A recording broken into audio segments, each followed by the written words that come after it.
stories through books in the last 15, 20 years. It's mainly about the knowledge I've accumulated over, 40 or 50 years. And I think it's important to share that knowledge.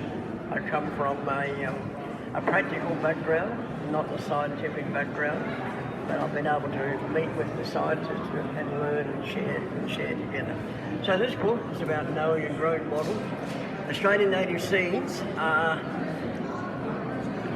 easy to grow, not so easy to grow, very hard to grow.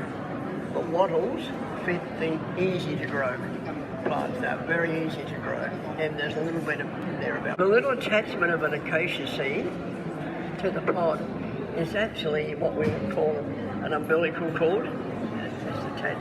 And the scientists tell us that that little cord, whether it be orange, brown, some don't have it as much, is very nutritious. And so we use that when we grind up the seed. And not only that, it gives you colour when you're making biscuits.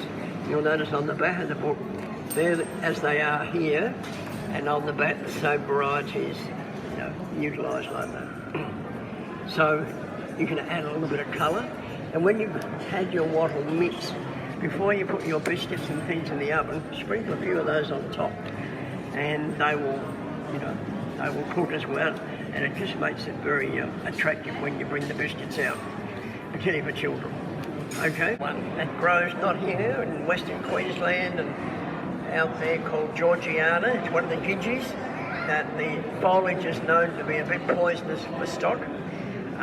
So we try to tell people, I've mentioned it in the book, to avoid that one. You've got 900 other species, plenty more to pick from. And you don't find that one growing around here in this part of Australia.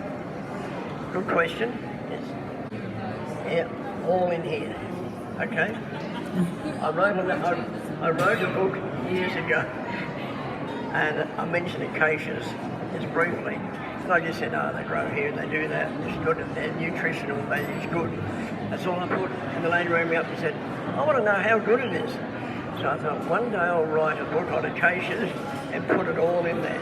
So it's all in there. It's only 2 pages or a page and a half.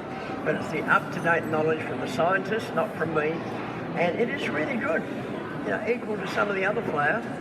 The other thing is, because it's a desert species and everybody talks about climate change, what's happening, what's going to happen, put fear into people.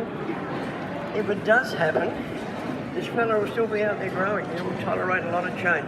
So as far as food security goes, acacia is very good for a long term, Favourite, you put me on the spot.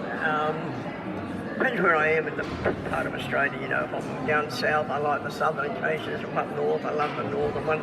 It's pretty hard to go past Western Mile and Mulgars and Miles. I saw some the other day, fully grown, sitting there. They've been there for 500 years at least, and they're still alive. It's quite amazing, their life cycle. Some don't last too long. 10 to 15 years, and then you get a bracket that are 15 to 30, and then you get those that hardly ever die.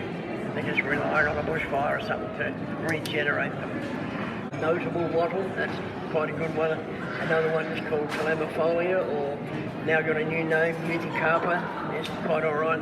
But listen, any of those medium-sized shrubs will give you plenty of seed within 3 to 5 years. 3 years. I had a look at the range down here today, but some of the bush food ones went on pretty quickly. But some of the others are still okay. If you're growing some food, don't get one that's only going to grow 2 feet high and have about 4 seeds on it. Go for those that are mentioned in the book.